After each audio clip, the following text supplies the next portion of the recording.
Hello everyone, welcome back to the online lecture series of Basic Electrical Engineering. Today we are recording video number 53 and module 2 हम पढ़ रहे हैं.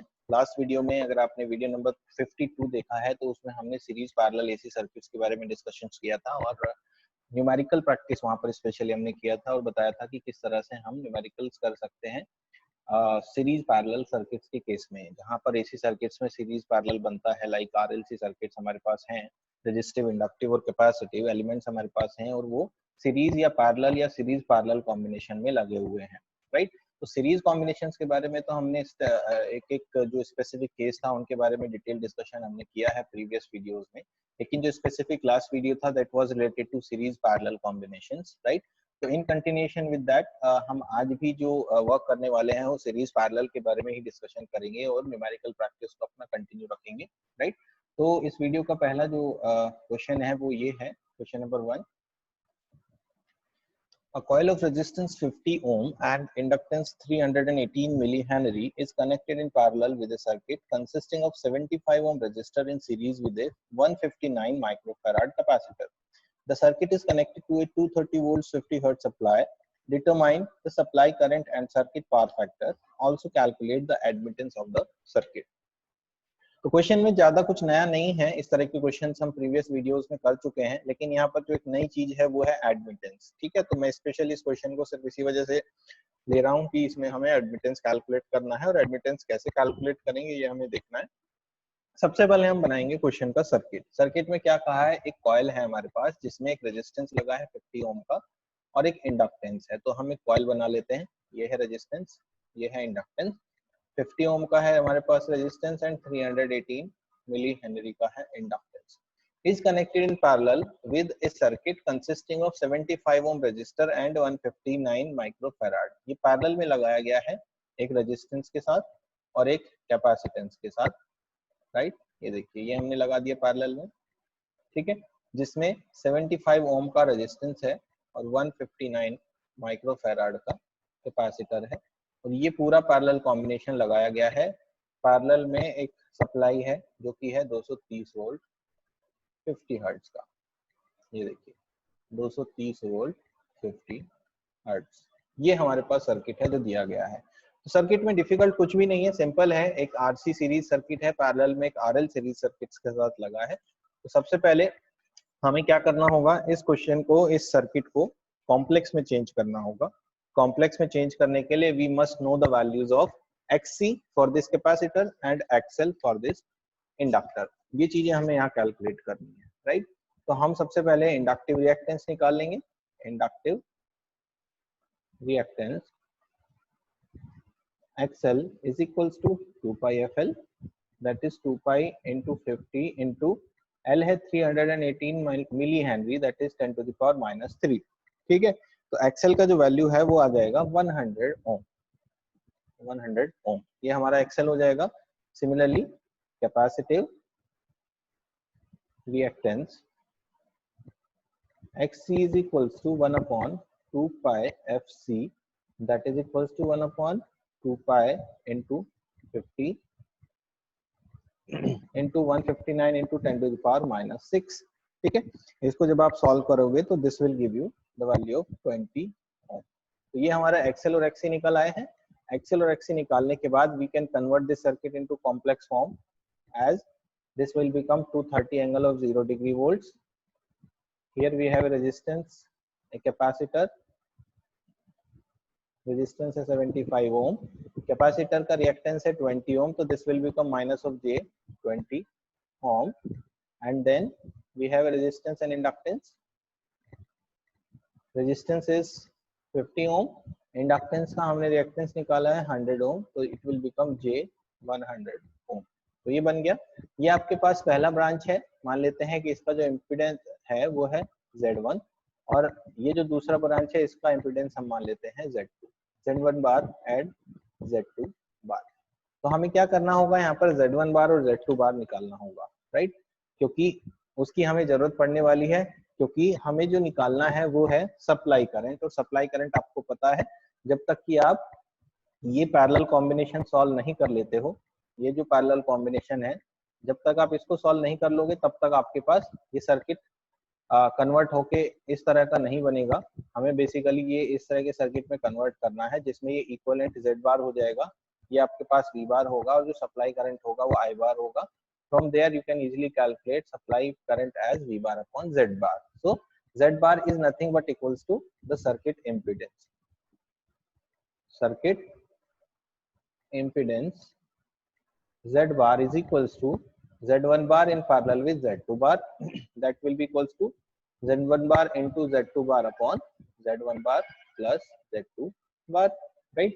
यहाँ पे अगर आप देखेंगे तो Z1 बार कितना है, Z1 बार है 75 minus J20 multiplied with 50 plus J100 divided by 75 minus J20 plus 50 plus J100।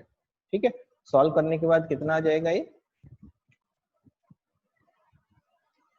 ये हो जाएगा 56.24 प्लस J16 ओम। इसको हम पोलर फॉर्म में कन्वर्ट कर लेते हैं। पोलर फॉर्म में कन्वर्जन के बाद हमें मिल जाएगा Z बार एज 58.47 एंगल 15.88 डिग्री ओम। ठीक है, ये हमारा टोटल इम्पीडेंस हो गया है इस सर्किट का, राइट। चलिए इसके बाद हम आगे बढ़ेंगे। आगे हमें कैलकुलेट करना है सप्लाई करंट। तो supply current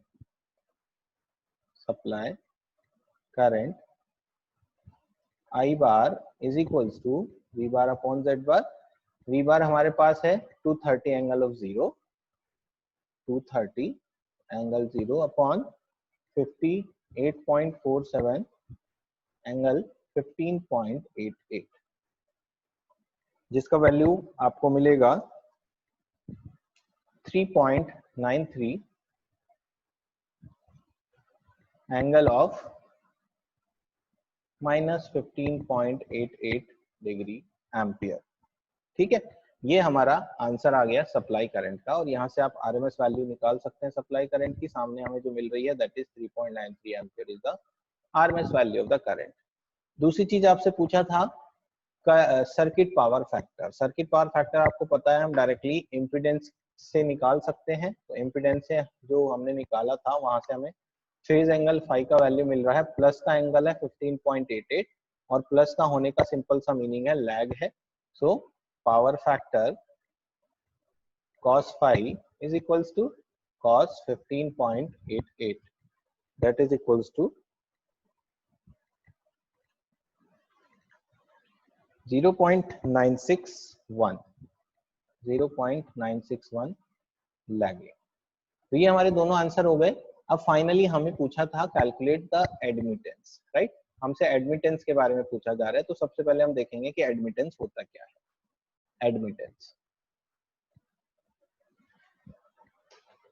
admittance basically inverse of impedance होता है। जो हमारे पास इम्पीडेंस है Z, जिसको हम Z से रिप्रेजेंट करते हैं, उसको अगर हम इनवर्स कर दें तो वो हमें देता है एडमिटेंस का वैल्यू, राइट। तो Y से इसको रिप्रेजेंट करते हैं, Y इज इक्वल्स टू होता है 1/Z, राइट। जैसे हमें पता है इम्पीडेंस का काम क्या है, इम्पीडेंस का काम है करंट को अपोज करना। उसी तरह से अगर ये इनवर्स ऑफ इम्पीडेंस है तो एडमिटेंस का क्या डेफिनेशन बनेगा, it will induce the flow of current, यानी कि उसका जस्ट उल्टा वर्क करेगा, induce the flow of current. Impedance oppose करता है, रोकने की कोशिश करता है, लेकिन एडमिटेंस करंट को और ज्यादा फ्लो कराने की कोशिश करेगा, इंड्यूस करेगा करंट को फ्लो करने के लिए। ठीक है, you must know the value of Z is R plus minus JX। अगर हम इसको रेक्टेंगुलर फॉर्म में रिप्रेजेंट करें तो हमारा जो इम्पीडेंस होता है वो R प्लस माइनस JX होता है, जिसमें R हमारा रेजिस्टेंस है, X हमारा रिएक्टेंस है, plus for the inductive reactance minus for the capacitive reactance. Whereas अगर आपको एडमिटेंस को रिप्रेजेंट करना है कॉम्प्लेक्स में तो Y would become equals to G plus minus JB। ठीक है, where G is called as conductance of the circuit and B is known as susceptance of the circuit। ठीक है, ये दो क्वांटिटीज यहाँ पर इंट्रोड्यूस होती हैं, G as conductance of the circuit and B as susceptance of the circuit. G का value जो होता है वो होता है इनवर्स ऑफ रेजिस्टेंस 1/R और B का वैल्यू होता है 1/X यानी कि 1 इंडक्टेंस सॉरी रिएक्टेंस, राइट। तो ये इस तरह से हम करते हैं। वेयर एज अगर आपके पास इंडक्टिव रिएक्टेंस है तो you can write it as BL, ये हो जाएगा 1/XL। और अगर आपके पास कैपेसिटिव रिएक्टेंस है तो it will become BC, B subscript में C and B subscript C will become equals to 1/XC, right. इस तरह से आप एडमिटेंस से रिलेटेड जो भी चीजें हैं, जो वर्ड्स हैं, जो आइडेंटिटीज हैं यहाँ पर, उनको इस तरह से आप डिफाइन कर सकते हो। सो फ्रॉम दिस क्वेश्चन हमसे पूछा है एडमिटेंस निकालिए। तो एडमिटेंस निकालने के लिए हमें कुछ नहीं करना है, हमारे पास Z है तो हमें सिंपली 1/Z बार करना है। Z है हमारे पास 58.47, 1/58.47 एंगल ऑफ 15.88, एंगल 15.88, राइट। इसको आप सॉल्व कर लेंगे। सॉल्व करने के बाद आपको मिलेगा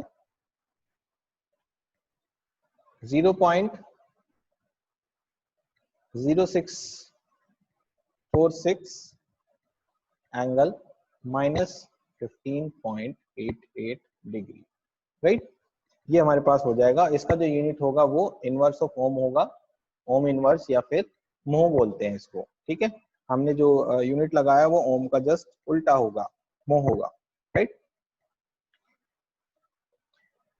सो इसके बाद अगर आप इसको ओपन करते हैं रेक्टेंगुलर फॉर्म में, तो रेक्टेंगुलर फॉर्म में इसको ओपन करने के बाद आपको जो वैल्यू मिलेगी वो हो जाएगी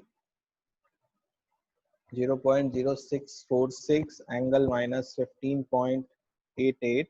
If you open it, you will get in rectangular form as 0.0621 minus J 0.0176, ठीक है।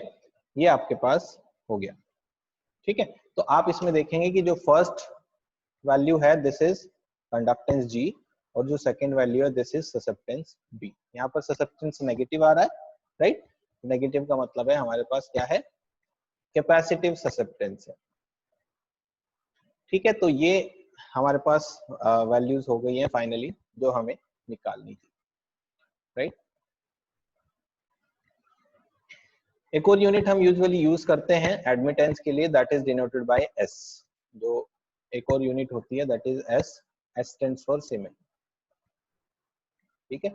ये भी हम यूज करते हैं फॉर एडमिटेंस, एडमिटेंस के वैल्यू को कैलकुलेट करने के लिए, राइट। चलिए, तो this is all about this question. अब आगे बढ़ते हैं नेक्स्ट क्वेश्चन के लिए। अगला जो क्वेश्चन रहेगा हमारा वो है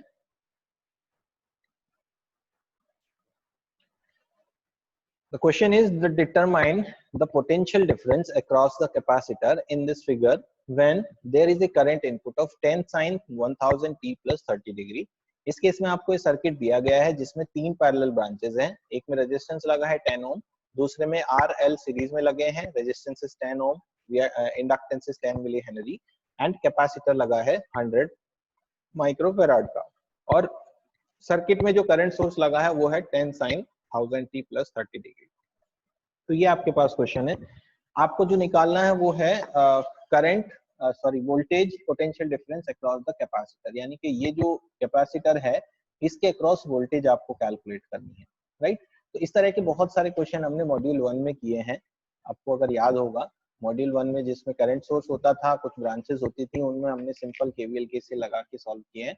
यहाँ पर भी बिल्कुल सेम मेथोडोलॉजी हम अप्लाई करने वाले हैं, लेकिन बिफोर डूइंग एनीथिंग हमें सबसे पहले सर्किट को कन्वर्ट करना होगा कॉम्प्लेक्स क्वांटिटीज में, जिसके लिए L के लिए हमें XL निकालना होगा और C के लिए हमें XC निकालना होगा, राइट। तो सबसे पहले हम XL निकाल लेते हैं। XL होता है omega into L।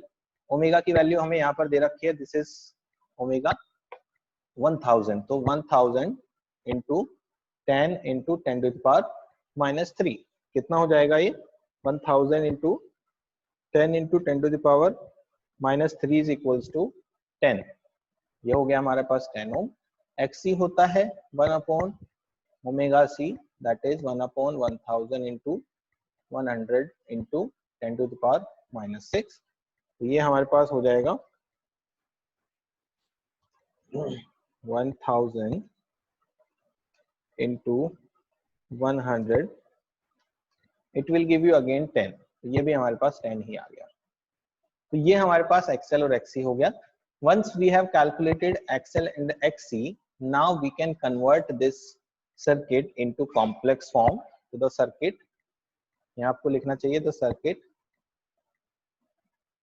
can be redrawn in complex form as, कैसे बन जाएगा आपका सर्किट? सबसे पहले करंट सोर्स जिसका वैल्यू है आपके पास 10/√2 एंगल ऑफ 30 डिग्री, ठीक है। उसके बाद आपके पास है resistance, resistance as it is रहता है, कोई डिफरेंस नहीं होगा, 10 ओम। उसके बाद है आपके पास resistance and inductance, it is again 10 ohm, this will become J10 ohm and this will become minus of J10 ohm। ये आपका सर्किट हो गया कॉम्प्लेक्स में।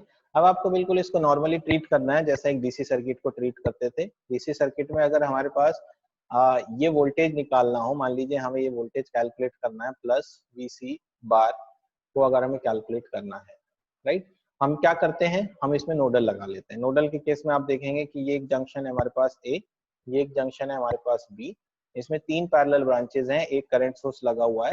अगर आप एक जंक्शन को ग्राउंड करते हैं, VB को आपने ग्राउंड कर दिया, तो आपको A जंक्शन पर एक इक्वेशन लिखनी होगी, ठीक है। उसके लिए एक करंट आपके पास ये है, एक करंट आपके पास ये है, एक करंट आपके पास ये है, ये 3 करंट्स हैं, राइट। तो लिख लेते हैं। अब इसमें आप ध्यान से देखिए कि जब आपने VB को ग्राउंड किया है, अगर आपको ये चीज क्लियर नहीं हो रही है तो you must go and watch nodal analysis के जो वीडियोस हैं हमारे मॉड्यूल 1 में, उनको आप देखिए, आपको बहुत अच्छे से क्लियरली समझ में आ जाएगा कि हम क्या कर रहे हैं यहाँ पे, तब आपको कोई डाउट नहीं आएगा। और अगर आपने वो वीडियोस देख रखे हैं तो यहाँ पर आपको किसी भी तरह की डाउट होने की कोई प्रॉब्लम ही नहीं है। तो एक्चुअल में हमें जो VC निकालना है, VC bar is nothing but equals to VA bar minus VB bar. आप ध्यान से देखिए, जो VC है उसके ऊपर VA है, उसके नीचे VB है, तो VC is nothing but equals to VA minus VB, और अगर VB 0 है तो VC is nothing but equals to VA। तो हमें अल्टीमेटली VA का वैल्यू निकालना है, राइट। हम क्या लिखेंगे, by KCL at junction A। Junction A पे हमें इक्वेशन लिखना है। क्या इक्वेशन बनेगी, minus of 10/√2 angle of 30 degree plus VA bar by 10 plus VA bar upon 10 plus J10 ohm plus VA bar upon minus J10 ohm is equals to 0। ये आपके पास equation बन गई, सिंपल सा एक इक्वेशन है, राइट। यहाँ से अगर हम VA बार को कॉमन ले लें तो हमारे पास होगा 1/10 plus 1/10 plus J10 plus 1 upon minus J10 is equals to 10/√2 angle of 30 degree. इस कॉम्बिनेशन को सॉल्व कर लेते हैं, ये जो हमें यहाँ वैल्यू मिल रही है इसको सॉल्व कर लेते हैं। ये वैल्यू सॉल्व करने के बाद हमें मिलेगी 0.15 plus J 0.05 is equals to 10/√2 angle of 30 degree, and VA bar will give you, let's see how much is this,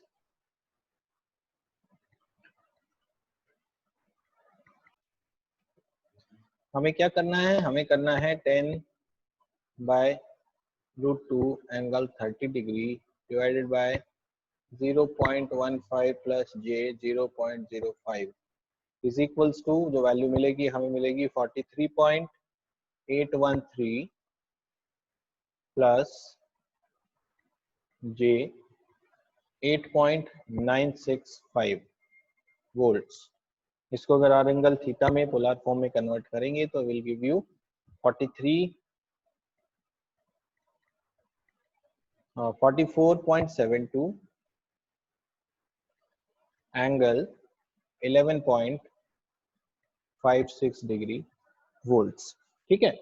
ये आपके पास VA आ गया है, राइट। पोलर फॉर्म में अगर आप देखें तो पोलर फॉर्म में वी आया है 44.72 एंगल ऑफ 11.56 डिग्री वोल्ट्स।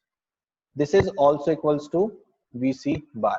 लेकिन क्वेश्चन में आपको ऑल्दो ये नहीं कहा गया है कि किस फॉर्म में आपको आंसर बताना है, पर सिंस आपको जो करंट है वो साइनोसॉइडल फॉर्म में दिया गया है तो आपको यहाँ पर VC को भी साइनोसॉइडल फॉर्म में ही देना चाहिए। So VC will become equals to in sinusoidal form, ये आपका है आरएमएस वैल्यू, आरएमएस वैल्यू से मैक्सिमम वैल्यू हम बनाएंगे तो 44.72 अंडर रूट टू से मल्टीप्लाई हो जाएगा साइन 1000 हमारे पास ओमेगा था तो omega t 1000 t plus 11.56 volts, right. 44.72 root 2 कितना हो जाता है, ये हो जाता है 63.24, तो मैक्सिमम वैल्यू हमारे पास आ गई 63.243 sine 1000 t plus 11.56 degree volts, ये आपका फाइनल आंसर है। तो क्वेश्चन में देखिए हमने कुछ भी नया नहीं किया है, वही सब चीजें अप्लाई की है जो हम बहुत पहले बहुत अच्छे से कवर अप कर चुके हैं। लेकिन यहाँ जो सबसे ज्यादा डिफिकल्टी आती है वो आती है सॉल्व करने में, सिंप्लीफाई करने में। जब आप कैलकुलेटर की हेल्प से कॉम्प्लेक्स क्वांटिटीज के साथ डील करते हैं तो वहां आपको सबसे ज्यादा प्रॉब्लम फेस होती है और वहां मेजरली जो प्रॉब्लम है वो कैलकुलेशन मिस्टेक्स होती है। तो थोड़ा सा बस आपको ध्यान रखना है कि जब हम कैलकुलेशंस कर रहे हैं तो आप कैलकुलेटर में उनको प्रॉपर्ली एंटर करें, और अगर आप एक साथ इन सारी क्वांटिटीज को कैलकुलेटर में फीड करने में प्रॉब्लम होती है तो एक एक को सॉल्व करते हुए लिखते चलें, फिर उनको सिंप्लीफाई करें। तो that is the better way, किसी भी क्वेश्चन को करने के लिए आप इस तरह से कर सकते हैं, राइट। ओके, चलते हैं आगे नेक्स्ट क्वेश्चन के लिए। नेक्स्ट क्वेश्चन है आपके पास, a 100 ohm resistor shunted by a 0.4 Henry inductor, shunted मतलब in parallel, ठीक है, पैरेलल में लगा हुआ है, is in series with a capacitor C। तो यहाँ पर आपके पास एक रेजिस्टेंस है 100 ओम का और एक इंडक्टर है जो दोनों पैरेलल में है। उसके बाद ये जो पैरेलल कॉम्बिनेशन है ये सीरीज में लगाया गया है कैपेसिटर के। कुछ इस तरह से होगा सर्किट अगर हम बनाए तो हमारे पास एक रजिस्टर है, एक इंडक्टर है, ये पैरेलल कॉम्बिनेशन सीरीज में लगा है कैपेसिटर के। इस तरह से हमारे पास ये दे रखा है हमें 100 ओम, इंडक्टर हमें दिया है 0.4 हेनरी और C अननोन है। ये जो कॉम्बिनेशन है ये 250 वोल्ट 50 हर्ट्ज सप्लाई के अक्रॉस लगाया गया है। तो एक सप्लाई है हमारे पास, ये है हमारे पास सप्लाई जिसका वैल्यू है 250 वोल्ट्स 50 हर्ट्ज, राइट। उसके बाद आपको कहा है कि find out the capacitor C। ये जो है अननोन, इसकी वैल्यू निकालनी है। एक कंडीशन दे रखी है कि पावर फैक्टर इसका यूनिटी है। एक ऐसे केस के लिए कैपेसिटर का वैल्यू कैलकुलेट करिए जब पावर फैक्टर यूनिटी हो। नंबर 1 चीज C निकालना है। दूसरा आपको निकालना है टोटल करंट। टोटल करंट का मतलब है कि जो करंट सप्लाई से होकर जाएगा, यानी कि ये आपको करंट निकालना है I की वैल्यू निकालनी है। तीसरा आपको निकालना है current in the inductor. Inductor मतलब ये वाला जो करंट है, ठीक है। तो मान लेते हैं ये I1 है और ये आपको मान लेते हैं I2 है, तो आपको बेसिकली I1 का वैल्यू बताना है। ये आपके पास क्वेश्चन है, ठीक है।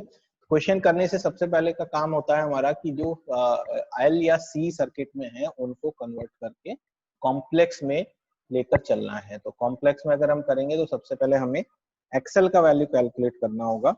Let's calculate XL here. XL is equals to 2 pi into frequency दे रखी है 50 into 0.4 जो इंडक्टर है हमारा, that will give you the value 125.6 ohm, ठीक है। ये हमारा हो गया। Now we can convert it into complex. complex में कन्वर्ट कर देते हैं। C अननोन है तो वो माइनस ऑफ जे XC हो जाएगा सीधे सीधे। ये है हमारे पास 250 angle of 0 degree volts minus of J XC 100 ohm 0.4 henry का हो गया J 125.6 ohm and this is the current I bar, ठीक है। ये दो चीजें हैं आपके पास, correct. Now what we will do, we will calculate the total impedance of this particular circuit. हमें इसका पूरे का टोटल इम्पीडेंस कैलकुलेट करना होगा। कैसे निकालेंगे टोटल इम्पीडेंस? सबसे पहले इनका जो पैरेलल कॉम्बिनेशन है उसको सॉल्व कर लेते हैं। पैरेलल कॉम्बिनेशन का जो सॉल्यूशन है उसको हम एक नाम दे देते हैं। लेट्स से कि ये जो कॉम्बिनेशन है यहाँ से आपको जो भी इम्पीडेंस मिलेगा वो होगा Z1 बार और ये आपका हो गया Z2 बार। तो first we are going to calculate Z1 bar, the parallel combination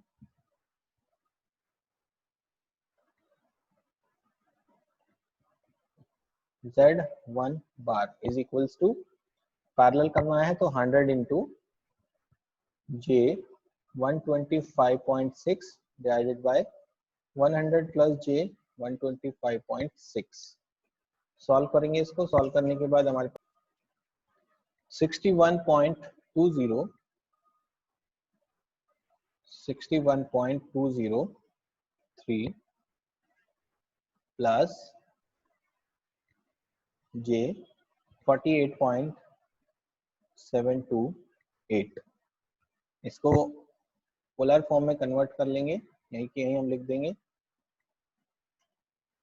78.23 angle 38.52। ठीक है, ये हमारे पास आ गया, unit is ohm. Now we have to find out Z2 bar, तो C अननोन है तो Z2 बार तो simply minus of J XC हो गया। टोटल इम्पीडेंस कितना हो जाएगा सर्किट का, total impedance Z bar is equals to 61.203 plus J 48.728 minus of XC। ठीक है, ये हमारा total impedance of the circuit हो गया। अब यहाँ पर आप एक चीज देखिए, वो ये है कि आपको पावर फैक्टर दे रखा है, power factor Z, sorry power factor is cos phi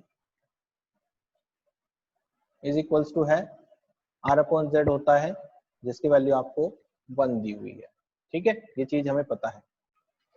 तो यहाँ से अगर आपको Z निकालना हो, मतलब टोटल मैग्नीट्यूड ऑफ Z निकालना हो, तो Z will be equals to R upon cos phi हो जाएगा। ठीक है, सिंपल सा फंडा है, cos phi equals to R by Z, तो Z equals to R by cos phi। R कहाँ से आएगा, हमने अभी अभी जो टोटल इम्पीडेंस निकाला है उस इम्पीडेंस में R की वैल्यू हमें पता चल चुकी है, जो है 61.203। This is the R of this circuit, right. हमें पता है जो इम्पीडेंस है वो एक स्ट्रक्चर में होता है, R plus J XL minus XC में होता है, तो हमें R का वैल्यू यहाँ पता है 61.203। तो 61.203 divided by 1 is equals to 61.203 ohm. ये क्या है, ये आ गया इसका मैग्नीट्यूड, राइट। साथ ही साथ अगर आप इस कॉम्प्लेक्स क्वांटिटी से मैग्नीट्यूड निकालें, Z magnitude of Z, that will give you the value of root of R square 61.203 square plus 48.728 minus XC का whole square, that is equals to 61.203।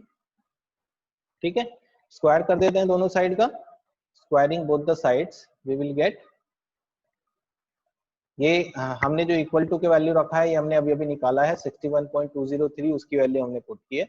Both side squaring करने के बाद आपको क्या मिल जाएगा, you will get 61.203 का whole square plus 48.728 minus XC का whole square is equals to 61.203 का whole square.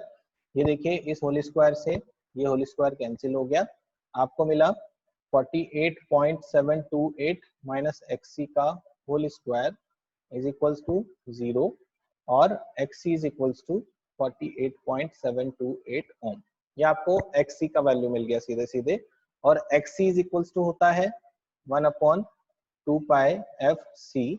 So from there we can calculate C is equals to 1 upon 2 pi into 50 into 48.728, that will give you the value of 6.53 into 10 to the power minus 5 farad. You can also write it as 65.3 microfarad। तो ये आपका capacitor का value आ गया है। ठीक है, तो first answer आपके पास आ गया, value of C which give you the unity power factor। This is done। Now we want to calculate the total current। Total current कैसे निकलेगा? It's very simple, total current I is equals to होता है V by Z. Since we know the value of V and we know the value of Z here, what is V? V है हमारे पास 250, so is equals to 250 divided by Z की value हमारे पास है 61.203, 61.203. ठीक है, ये सारी नॉन कॉम्प्लेक्स क्वांटिटीज हैं जो हम यूज कर रहे हैं. तो 250 divided by 61.203 is equals to 4.084 ampere. ये आपके पास आ गया करंट, राइट. दो चीजें निकल आई हैं. अब आगे आपसे जो पूछा था वो पूछा था what is the current flowing through this inductor, right. तो करंट निकालने के लिए हम क्या करेंगे, हमारे पास टोटल Z है, पैरेलल कॉम्बिनेशन का Z वो है 78.23 एंगल 38.52. तो since we have Z1 bar is equals to 78.23 angle 38.52 ohm, right.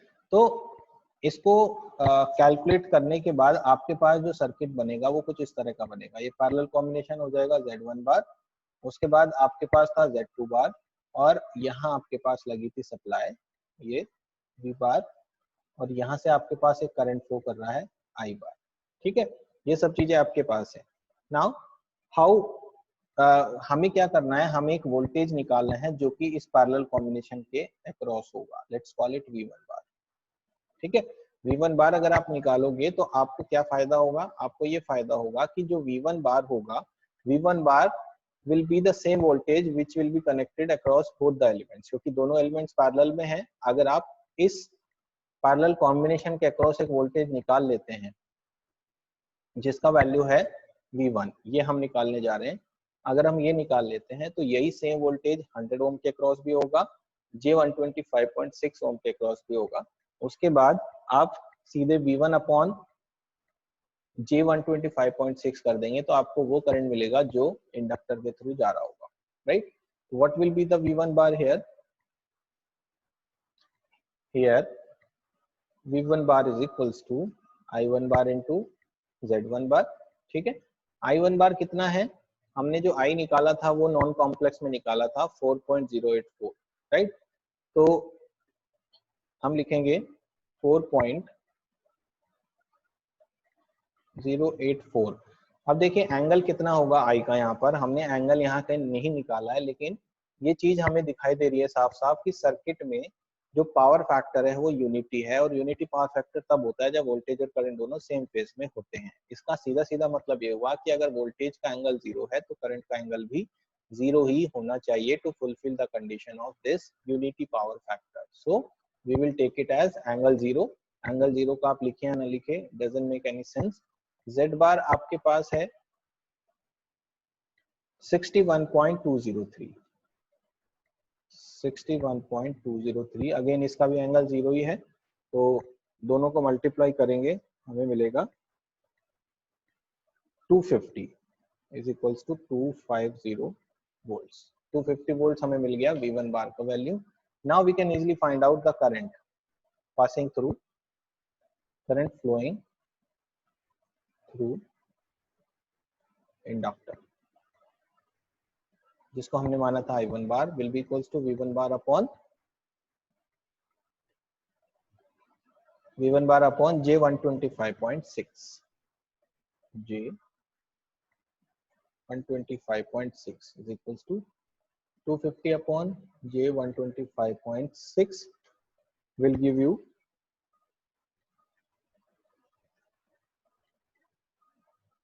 1.99 angle minus of 90 degree ampere. ठीक है,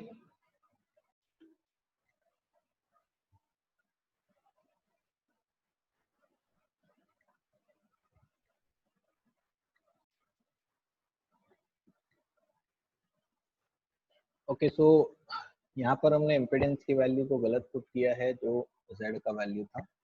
दिस शुड बी 78.23 एंगल 38.52। इसको हमें सॉल्व करना था, तो ये हो जाएगा आपका 4.084 into 78.23 319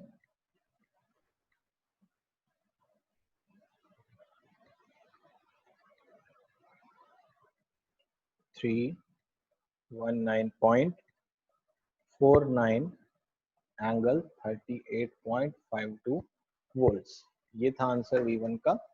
and here also 319.49 angle 38.52। इसको सॉल्व करेंगे। सॉल्व करने के बाद हमें मिलेगा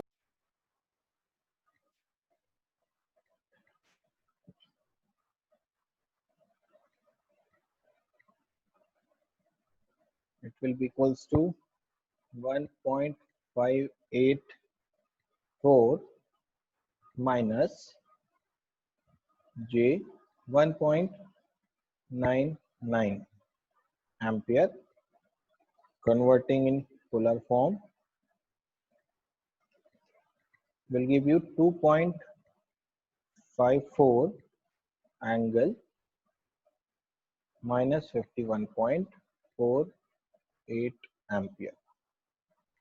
ठीक है, this is the right answer. Here we made a mistake, हमने Z1 की जगह पर Z का वैल्यू पुट किया था, जिसकी वजह से यहाँ मिस्टेक हुई थी। So the current I1 RMS value अगर आप देखें तो that is equals to 2.54 ampere. This is the current which is flowing through the inductor, right. तो देखिए अगेन क्वेश्चन कैलकुलेशन में थोड़ा सा लंबा दिखता है, डिफिकल्ट नजर आता है, लेकिन एक्चुअल में हम जो काम कर रहे होते हैं वो बहुत ही सिंपल होता है। हम सिंपल ओम्स लॉ लगा रहे होते हैं और बहुत ही जो बेसिक फॉर्मूले हैं उन सबको यूज करते हुए हम क्वेश्चन को सॉल्व करते हैं। फंडामेंटल एग्जैक्टली सेम है जो हम पढ़ के आ चुके हैं, कुछ भी हम यहाँ नया नहीं कर रहे हैं। मेन जो फोकस है वो है कैलकुलेशन के ऊपर, जो आपका करेक्ट होना चाहिए। ठीक है, चलिए आगे देखते हैं। अगला हमारा जो क्वेश्चन है वो फिर अगेन एक सीरीज पैरेलल सर्किट से रिलेटेड है। In a series parallel circuit the two parallel branches A and B are in series with C। यहाँ पर तीन ब्रांचेस हैं, एक A है, एक B है, एक C है। A और B दोनों लगे हैं पैरेलल में और C है सीरीज में। तीनों ब्रांचेस का इंपीडेंस हमें दे रखे हैं, साथ ही साथ एक वोल्टेज दे रखा है जो C के अक्रॉस है 100 एंगल 0। हमें क्या निकालना है, IA और IB का वैल्यू हमें कैलकुलेट करना है। सबसे पहले सर्किट ड्रॉ करेंगे इसका। सर्किट में हम देखेंगे कि हमारे पास A और B दोनों है क्या पैरेलल में। तो ये हमारे पास A है, दिस इज A, और एक है हमारे पास B जो दोनों पैरेलल में है। ठीक है, A और B के पैरेलल के साथ साथ जो C है वो सीरीज में जुड़ा हुआ है इस तरह से, और ये पूरा कॉम्बिनेशन पे एक सप्लाई लगी होगी जो गिवन नहीं है यहाँ पे। This is the supply voltage, right. तो ये हमें दे रखा है, लेट्स से V बार यहाँ पर है। A का हमें वैल्यू दे रखा है ZA as 10 plus J8 ohm. B का भी वैल्यू हमें पता है, ZB is 9 minus J6 ohm. And C का भी वैल्यू हमें पता है 3 plus J2 ohm. Also we know the value across C। ये जो वैल्यू है वोल्टेज का दे रखा है 100 एंगल ऑफ 0। ठीक है, इतना हमें गिवन है। हमें क्या कैलकुलेट करना है, IA और IB, यानी कि नेचुरली IA जो वो करंट होगा जो A के थ्रू जाएगा और B वो करंट होगा जो B के थ्रू जाएगा। सिंपल सा सीरीज पैरेलल सर्किट है, कोई डिफिकल्टी यहाँ पर हमें नहीं होनी चाहिए सॉल्व करने में, राइट। सबसे पहले हम क्या करेंगे, इस क्वांटिटी का यूज करते हैं जिसमें हमें पता है VC bar as 100 angle of 0 volts and ZC bar as 3 plus J2 ohm, right. अब अगर हम कोई करंट फ्लो कराएं जो इस सर्किट इस C ब्रांच के थ्रू जाए जिसका नाम है IC बार, क्योंकि हमें वोल्टेज ऑफ C पता है, इम्पीडेंस ऑफ C पता है, we want to find out the current of C।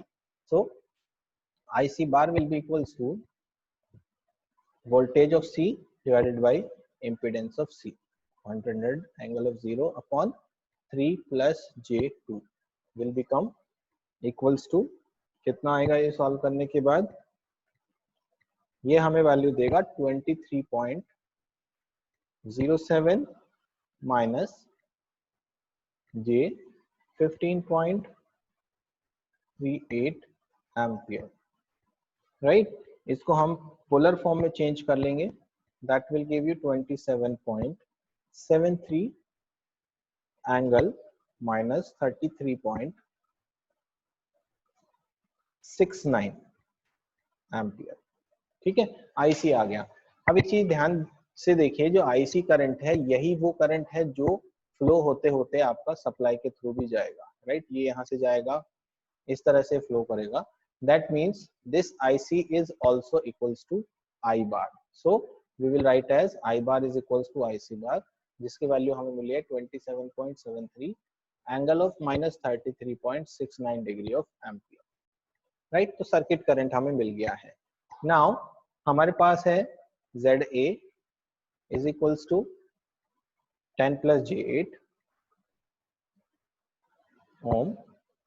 Also we have ZB bar as 9 minus J6 ohm. हम क्या करेंगे, हम parallel combination of A and B निकाल लेते हैं. Let's call it ZAB bar is equals to parallel combination of this 10 plus J8 multiplied with 9 minus J6 divided by sum of both 9 minus J6.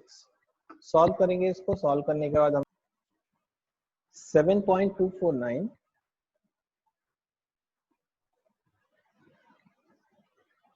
Minus J 0.131 ohm or in polar form will give you the value 7.25 angle minus 1.039. ठीक है, ये हमें ZAB का value पता चल चुका है. अब ZAB निकालने के बाद let's calculate the value across this parallel combination, voltage का वैल्यू, जिसको हम बोलेंगे VAB. ठीक है, VAB कहाँ है? VAB है यहाँ पर. ये जो वोल्टेज है अक्रॉस दिस पैरेलल कॉम्बिनेशन, यहाँ से यहाँ के बीच में, इसको हमने नाम दिया है VAB. Across this parallel combination, this is VAB बार. ठीक है, इसकी वैल्यू हम कैलकुलेट करने जा रहे हैं. So VAB is equals to I into ZAB, क्योंकि the current which is flowing through this, यहाँ से जो करंट जाएगा इस पैरेलल कॉम्बिनेशन के, जिसको हमने सॉल्व करके एक सिंगल कर लिया है, साथ ही साथ उसका इम्पीडेंस वैल्यू क्या आ जाएगी? I है हमारे पास 27.73 angle minus 33.69 multiplied with 7.25 angle minus 1.039 is equals to 201.04 angle. दोनों एंगल सम हो जाएंगे. सम होने के बाद आपको मिलेगा 9 2 7 पॉइंट माइनस का 34. ठीक है, ये आपको यहां से मिल जाएगा. तो ये आपका आ गया VAB, मतलब the voltage which is across the parallel combination. ठीक है, अब आप आसानी से IA और IB निकाल सकते हैं. कैसे? आपको पैरेलल कॉम्बिनेशन का वोल्टेज पता है और आपको इंडिविजुअल ब्रांच का इम्पीडेंस भी पता है. तो आप सिंपली VAB को VA से डिवाइड करेंगे, ZA से डिवाइड करेंगे, तो आपको IA मिल जाएगा. So IA bar is equals to VAB bar upon ZA bar. Similarly, and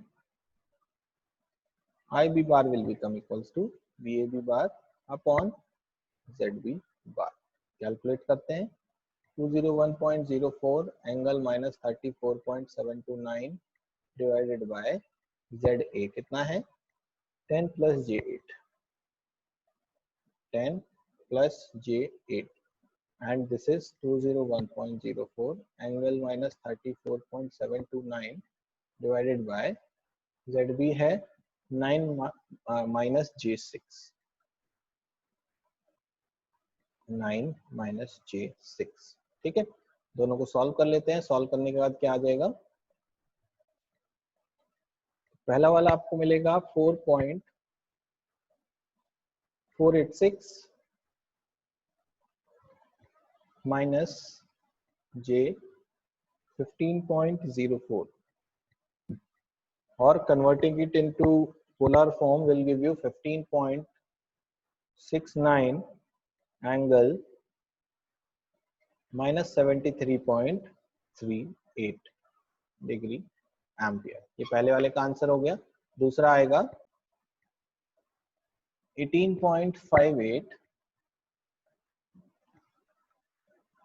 minus J 0.337 ampere or converting it into polar form will give you 18.58 angle